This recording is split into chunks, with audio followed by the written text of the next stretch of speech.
Salad. Akala. Oh, bakit? Ba't sabi na iwanan ka ron? Sino may sabi?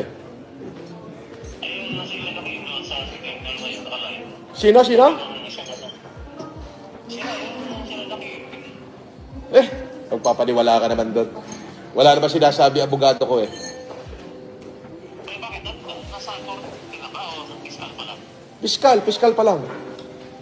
Kaya po ba yung nagsasabit pwede ka na lang po? Dapat din, demanda talaga. Oh, demanda mo. Demanda. Iyaan mo sila. Bahala sila doon. Basta bahala yung mga abogado kong gumalaw. As simple as that. Ano ba kaso yun? Malay ko. Wala isip. Pero ano yung ano mo? Nandun yung abogado mo? Hindi, wala. Nandun na, nag-file na lang ng memorandum. Sabi niya, wala ka ng hearing, sabi sa akin.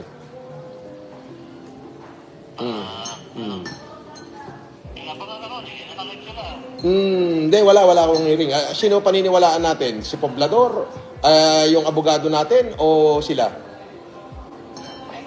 Sila lang ang may hearing. Tapos, syempre, natatakot sila na baka lutangan ko, na baka gawin ko yung ginawa nila sa akin, na baka lutangan ko sila. Di ba, nung nakaraan, ako may hearing. Wala naman sila, di ba? Tapos nagpadala sila ng bus sa akin, ng haras.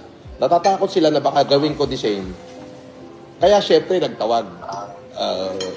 Papaniwala ka na ba? Wala yun. Ha? Unti-unti na doon mag. Wala.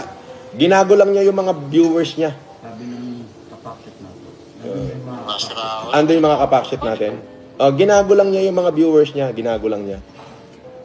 Eh, nasa piskal pa lang yung ano eh. Mga kaso niya. Wala yan. Ginago lang niya yung yung mga viewers niya. Hayaan mo, sila naman nagsasuffer, hindi naman tayo. Di ba? Ganun sila kawalang niya. Ganun lang yun. Okay, nakalive ba ba? Oo, nakalive ako. Sige na, bye-bye.